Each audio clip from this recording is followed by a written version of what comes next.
అయితే మీరు ఒక్క విషయం జ్ఞాపకం పెట్టుకోవాలి, నేను ఐశ్వర్యము ఐశ్వర్యము ఐశ్వర్యము అన్న మాట వాడుతున్నప్పుడు కేవలము నేను సంపద గురించి మాట్లాడుతున్నాను అని మీరు అనుకోకూడదు.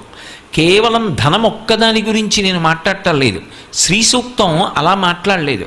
కేవలం డబ్బొక్కటే లక్ష్మీదేవి ఇస్తుంది అని నిర్ధారణ చేయకూడదు. లక్ష్మి అంటే జీవితాన్ని పండించగలిగినటువంటి శక్తి. ఆవిడ ఇది ఇస్తుంది ఇది ఇవ్వదు అని ఉండదు.